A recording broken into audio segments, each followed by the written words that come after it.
and welcome to Diverse Dividends. I'm your host, Sarah Loriot, Institutional Portfolio Manager at SAG Global Asset Management and a member and volunteer at CFA Society Toronto. At Diverse Dividends, our goal is very simple. We want to bring you closer to the incredible people who help shape the finance industry in Canada for what it is today. And I'm talking about incredible people like Heather Cooke. Heather is a very seasoned leader in our industry, and she has over 30 years of experience. She's held senior roles in institutional client management, in investment management, and in private wealth management. And she's currently Chief Investment Officer for the Audra Group, a single family office. And I should say, one of the most prominent families in Canada. Additionally, Heather serves as Vice Chair of the CFA Society Toronto Board of Directors. In today's episode, Heather will share insights on her career journey and on her impressive professional growth. As well, because she has over 30 years of experience in our industry, she'll also get to talk about some of the things that she's seen change over this period of time, with a particular focus on women in finance.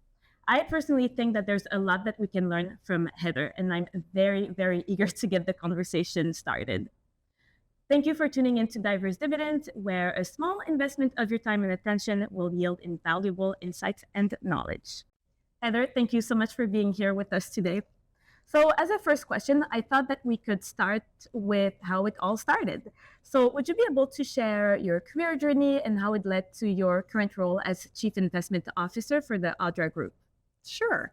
So I started doing a Bachelor of Commerce at Queen's University. I majored in finance, and I found the courses in portfolio management more interesting than the other areas of study. And so between third and fourth year of university, I worked at a brokerage firm in Toronto, and I got my Canadian securities course. So I became a registered salesperson in the industry. And when I graduated, that led me to be able to work at a brokerage firm called Dean Witter. From there, I learned about the CFA designation, and so I started taking my first year at the organization. And then I left about 14 months in to join an asset management company. I got my foot in the door into an asset management firm, which was called Diversified Fund Management, which was one of the oldest multi-manager asset management firms in North America. From there, I learned about running multi-manager portfolios, doing manager research, performance measurement. And because it was a small organization, I learned about how to run an asset management business. I was there for 16 years to the point where when I left, I was chairing the investment committee and heading up the manager research and portfolio management group for Canadian equities, US equities, international equities, and running the fixed income portfolios and the real estate program. The key role was manager research and combining managers in terms of portfolios. And we managed assets for 20 or so clients of the Canadian divisions of some of the largest Fortune 500 companies, such as Kodak, Shell, GE, and IBM. So it was a great learning experience from the ground up, joining and working there for 16 years. From there, it got bought by Northern Trust Global Advisors, and that was an opportunity for me to join my former colleagues and start a new asset management business. And sort of during the global financial crisis, being an entrepreneur was a little bit more scary. And so I had an opportunity to join Mercer on the investment side, building out their dynamic de-risking business.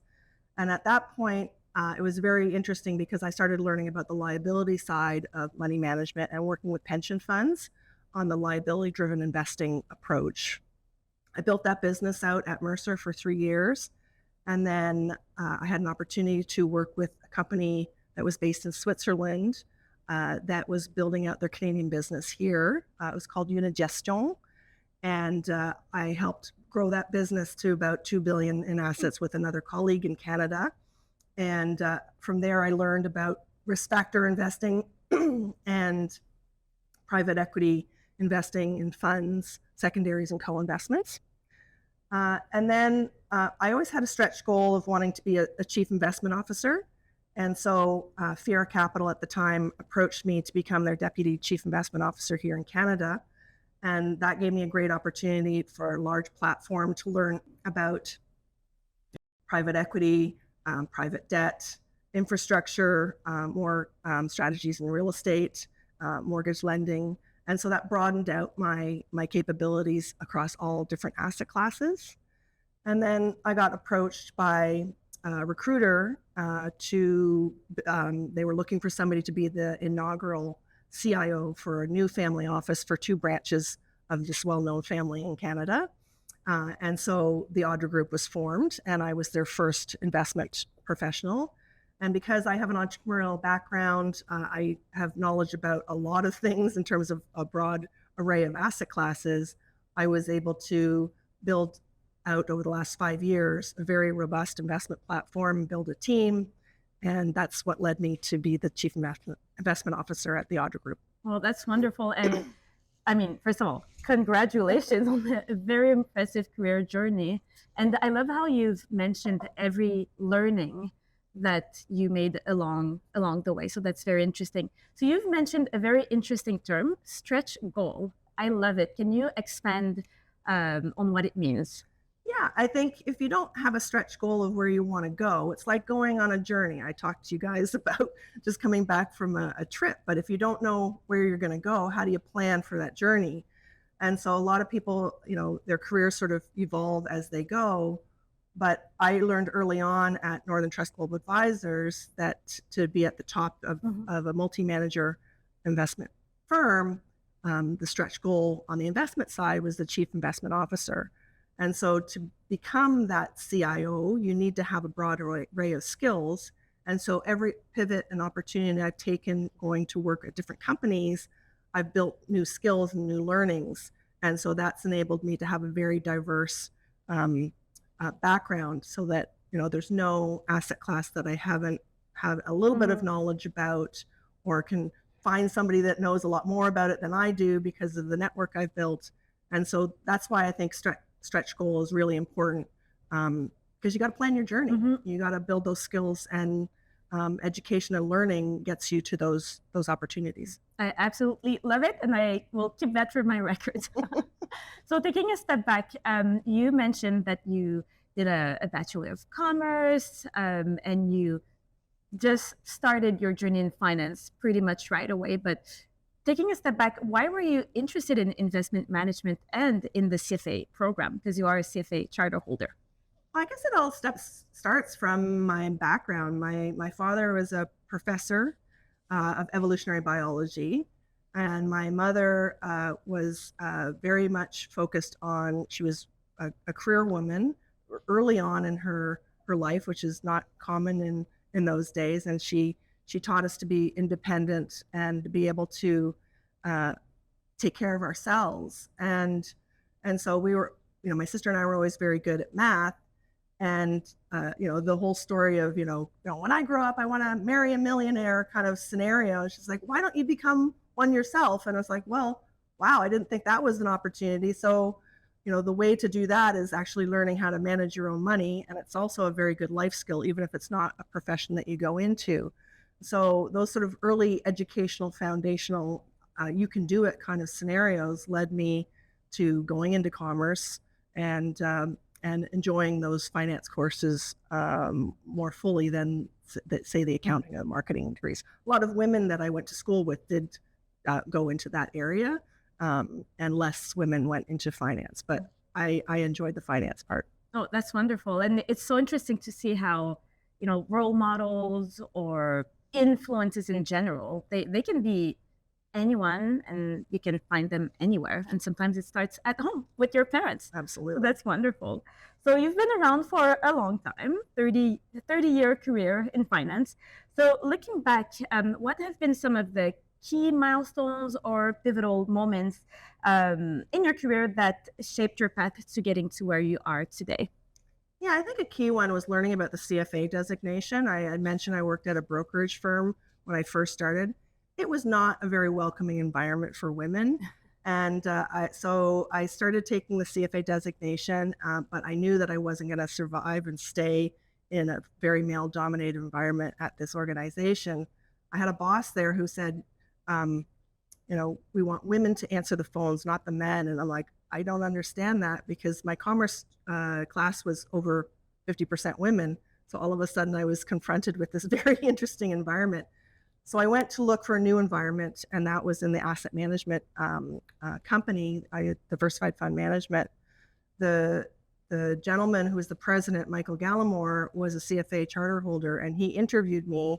And because I had the first level CFA, he immediately bonded, and I had an opportunity to join the organization. So I think it's really important that you those pivots into an environment that is going to be supportive of you and recognizing your talents, and not putting barriers up, it was a very pivotal moment in time.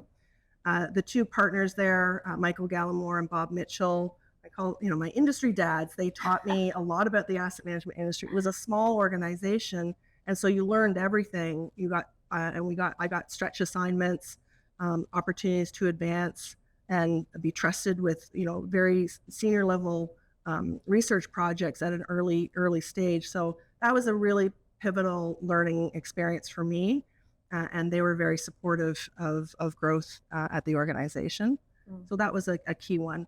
I think another one is being open and able to take on new jobs. So taking a chance of leaving where you are comfortable. I was at Northern Trust Global Advisors for 16 years. I took a chance to do something more entrepreneurial, and you learn something all along the way, and you meet new people, and that led me to pivoting into investment consulting at Mercer and learning and building out dynamic de-risking. They saw an entrepreneurial element to my skill set, and so I built out dynamic de-risking, and I got to learn more about the actuarial side of the business, as well as building out a new franchise, something entrepreneurial within a large organization. The next pivot was when Fiera Capital came calling for Deputy Chief Investment Officer role. I was building out the investment business for Unigestion, but had become more of a business development opportunity. And so I was missing the investment side of things. So this was a great pivot back into managing money.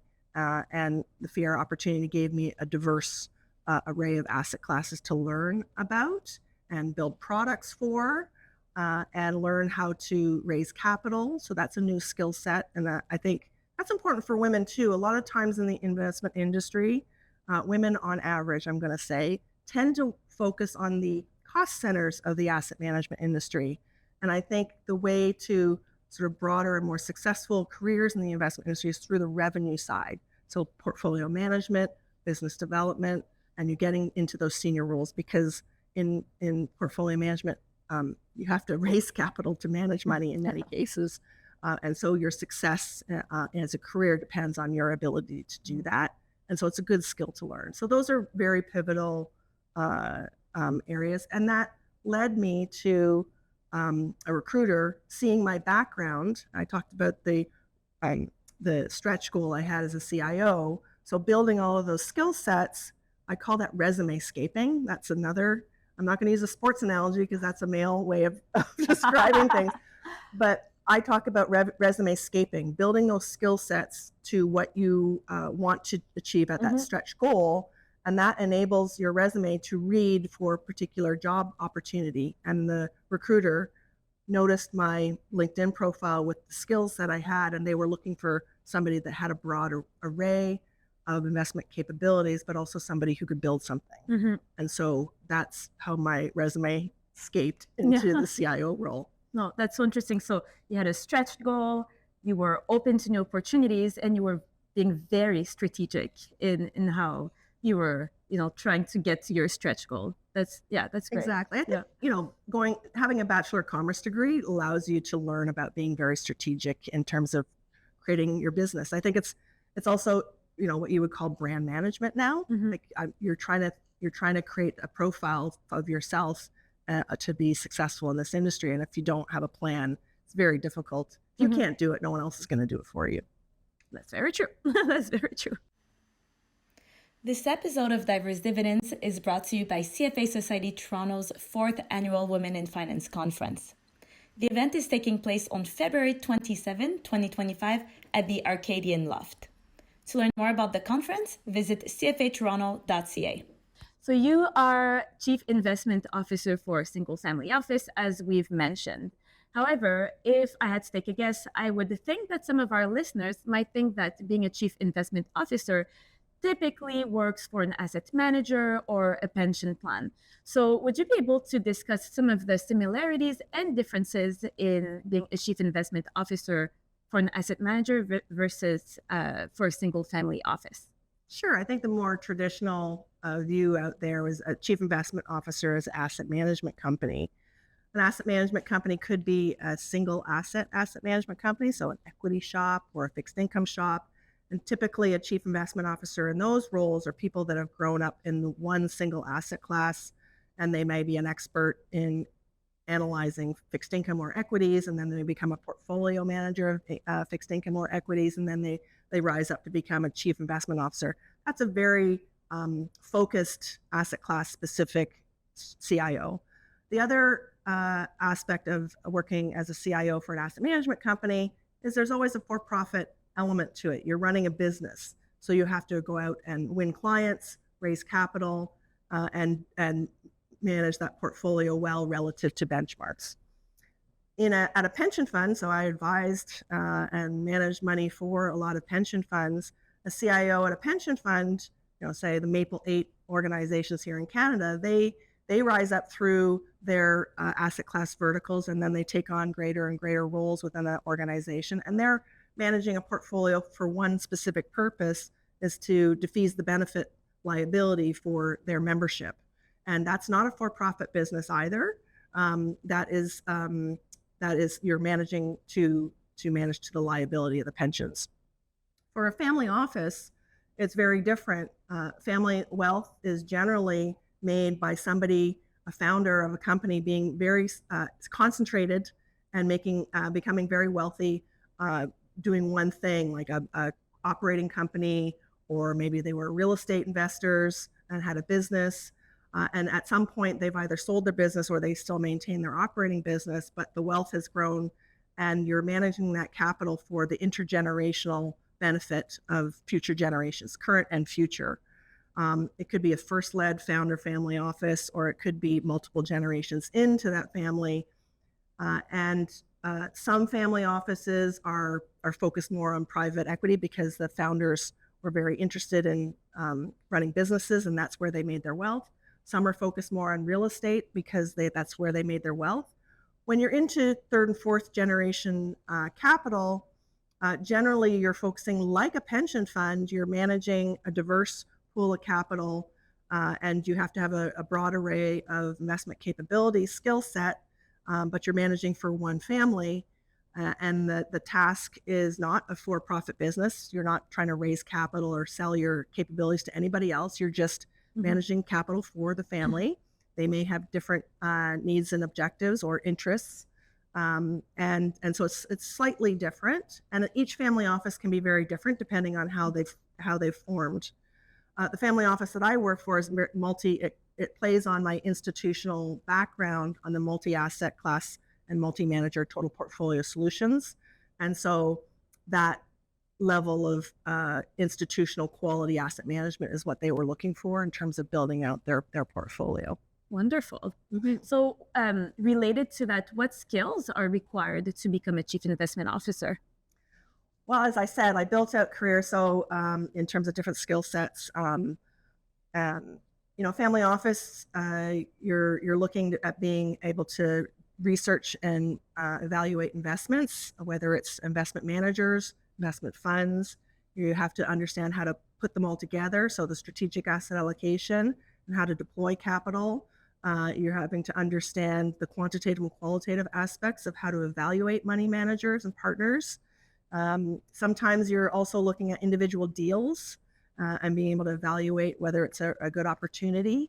And I think you have to be able to be flexible in terms of the market environment. And so having a macro lens on the world, if you're running a total portfolio solution, a lot of the pension funds have that total portfolio solution concept, and you got to look at where is the best opportunity for the next marginal dollar that you're deploying. At the end of the day, you're a risk manager and you're a portfolio manager. And so those are the skill sets that you have to build, and being able to pick the right investment managers to deploy capital to. Very interesting. Thank you very much. So I guess another side of your job, in addition to managing money, is managing a team. So would you be able to share with our listeners what key principles you have found most effective in building teams that get the work done? I think the main thing is hire curious people.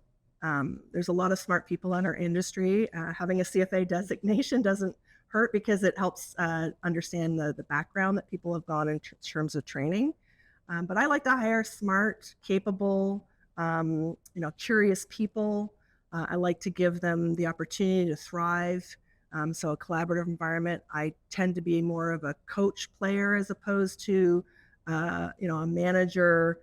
Do it this way. And you want to give people the freedom to be able to voice their opinions. I'm not the smartest person in the room all the time. I have experience, and so that can come into play, but you don't want people to silence their voices because they might have a different perspective.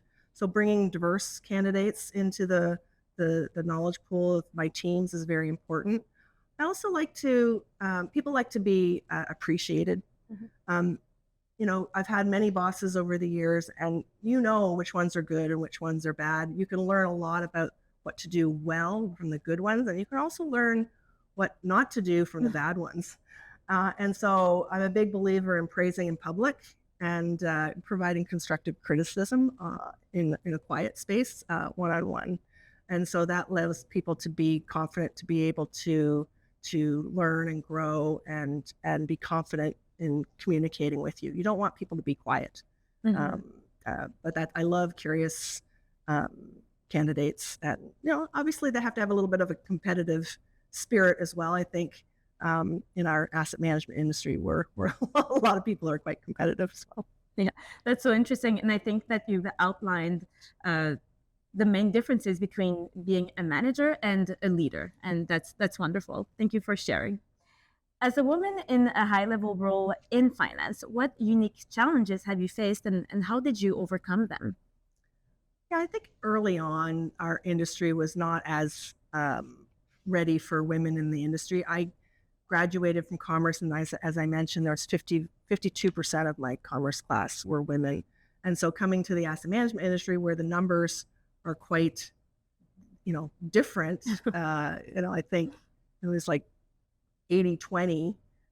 You were always, somewhat a little bit different in asset management. I think getting along with the boys early on was very important, and building relationships with people. I think also it's important, if you're in an environment that is not supportive, to actually leave, find another opportunity, because there are great people everywhere. And if the environment is not right, be brave enough to say this is not for me, and find better colleagues that are more supportive.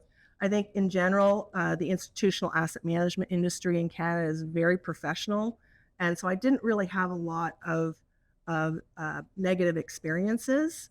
It may have taken probably a little bit longer to get those stretch opportunities, but as I mentioned, I had great mentors at Northern Trust Global Advisors and the predecessor company with Michael Gallimore and Bob Mitchell, my industry dads. And you can find those industry dads, and that's what we did early on.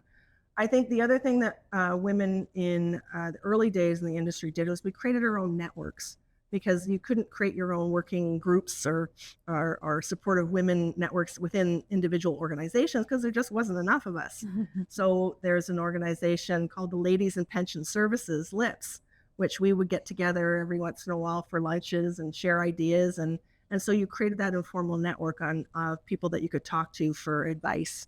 And that has been very helpful in my career. And I assume the other women in the group as well. Oh, that's wonderful. Yeah, and it sounds like you've made some allies along the way. Absolutely. And these are definitely still useful today. That's very interesting.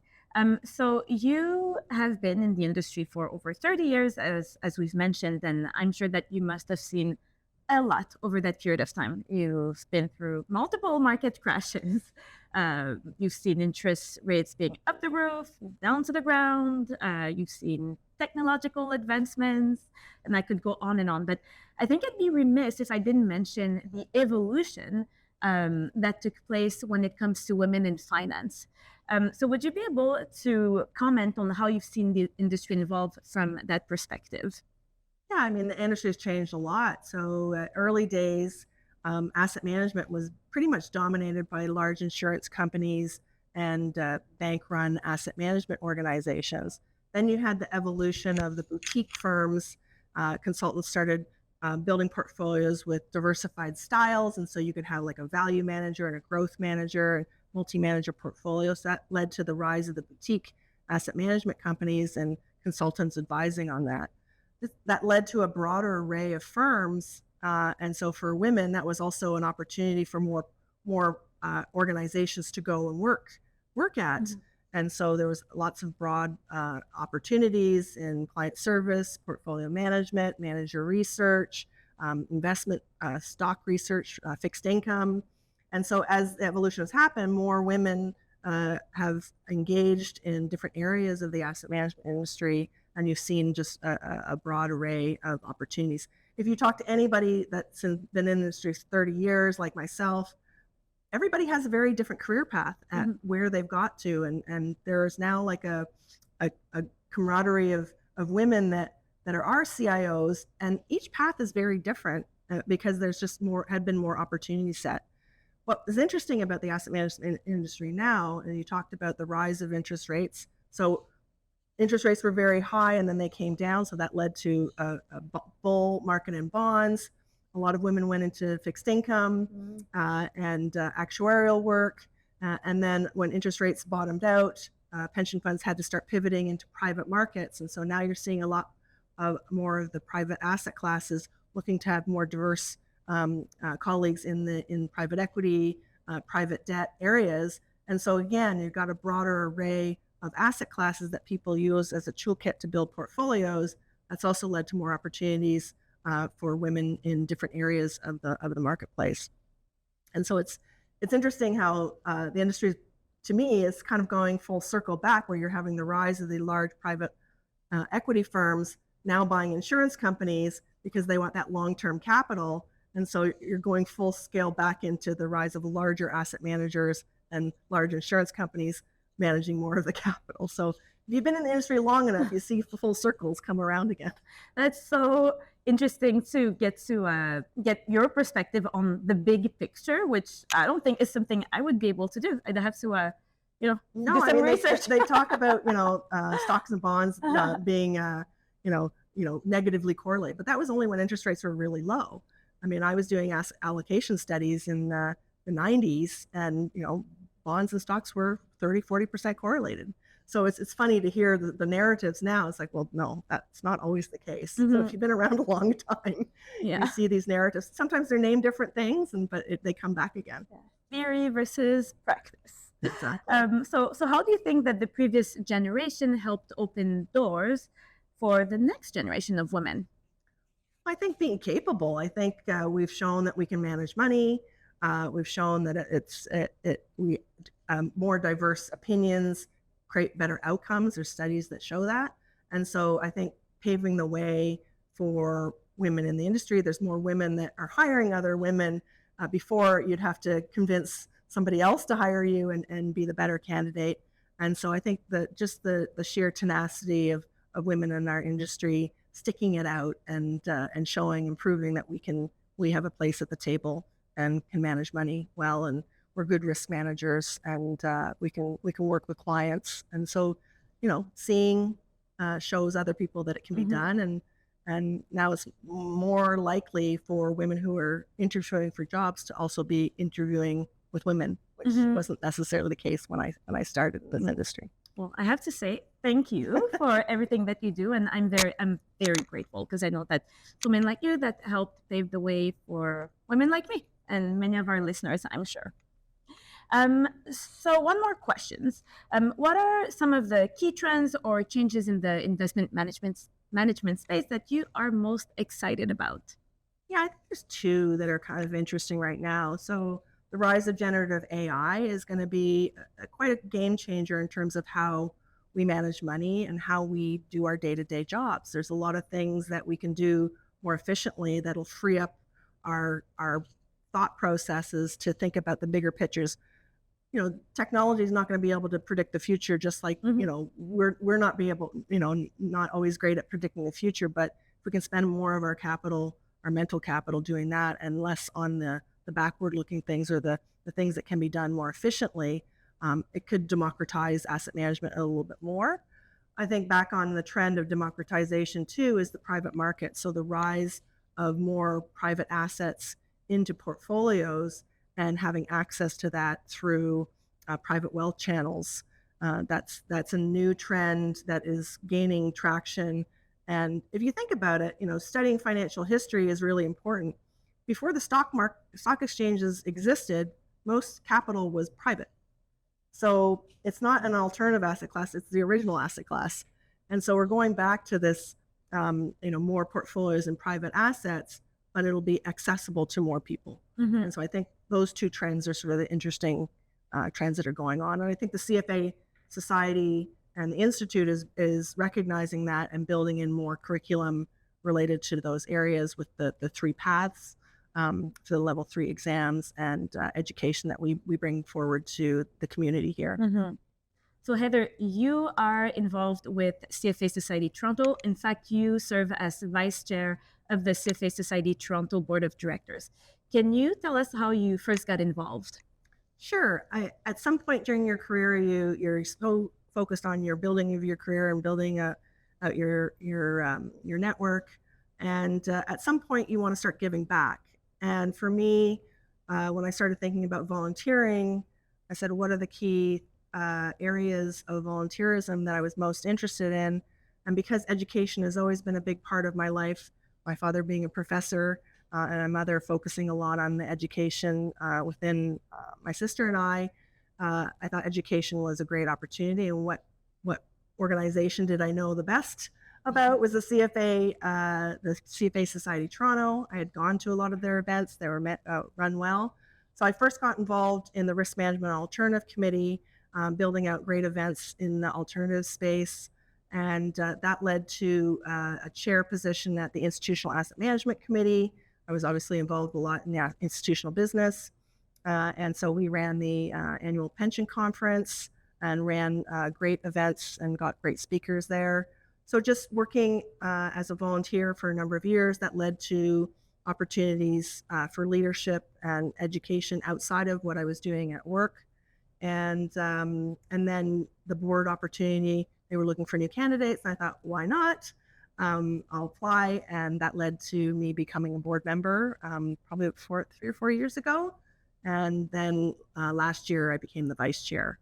I spent a lot of time in the organization focusing on the annual investment dinner. I love trying to think about the great topic that might be most relevant for any particular year. 3 years ago, it was Bill Browder because Russia was the key topic. Last year, we had Ajay Agrawal, who was talking about generative AI and I got to moderate and do a fireside chat just like you are with me, with him, which was amazing.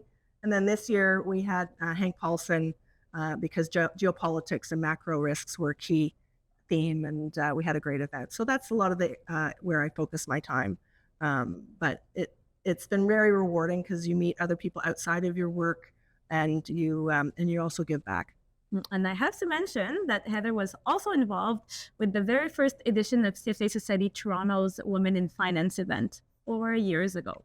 And it was a great event. Thank you so much. Yeah, that's great. I also got an opportunity to go speak at the Rotman School of Women in Leadership as a keynote and talk about the CFA Society program and try to encourage more women into our industry. I think the media and movies sort of focus more on investment banking. It generally has been less supportive of women, and so I was trying to articulate all the other wonderful jobs that are in the asset management industry and the finance industry in general for women.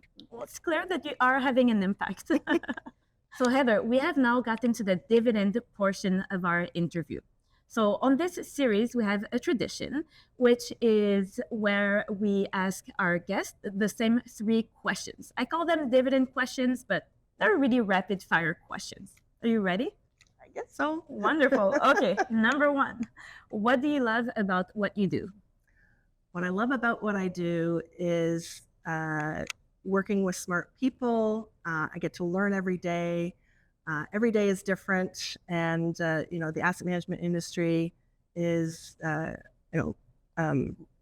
financing the world. And so if you think about it, it's a really interesting career choice for positive change, and it's just never a dull moment. That's what I love about it. Oh, wonderful. Okay, number 2. As you look back on your career, what's one thing that you've changed your mind on recently?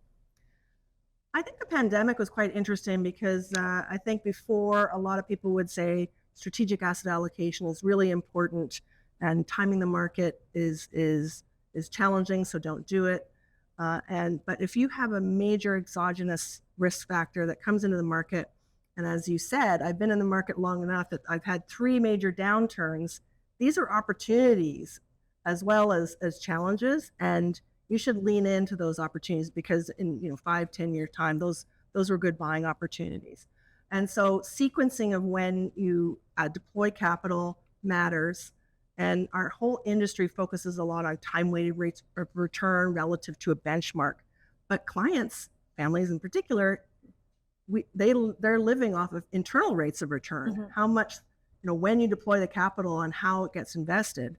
Total Portfolio Solutions is a lot about that, looking at the latest opportunity and what is for the marginal new dollar, does it make sense to deploy capital in this market environment in this particular mm-hmm. asset class? And so I think it's not safe to say, I just followed my strategic asset allocation and that's why my returns are this way. I think you need to think a little bit more deeply about where the opportunity set is on a go-forward basis for each asset mm-hmm. dollars that you're deploying in a particular time. Great. You just took me back to one chapter in the CFA curriculum. Exactly. And the 3rd question, could you share a piece of career advice for our listeners who are looking to advance in their career? Yes. So I think this is really important.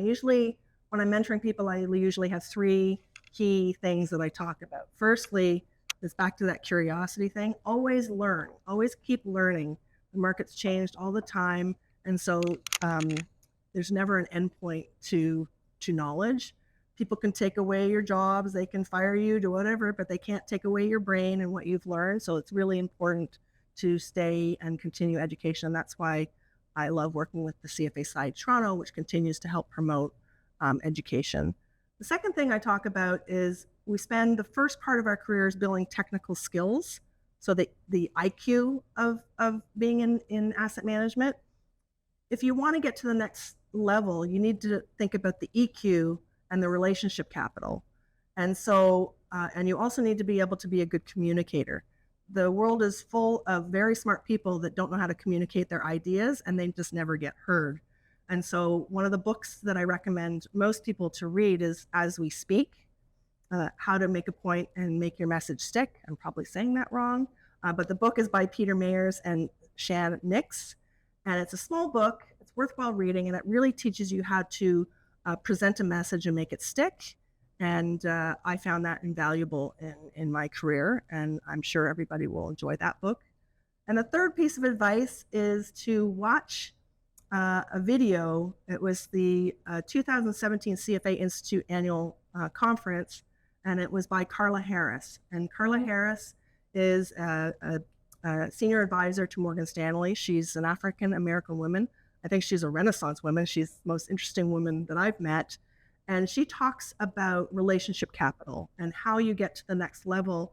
You have to convince somebody who's inside the tent to promote you or give you that stretch assignment. And how are they going to be able to give you, spend their relationship capital on you?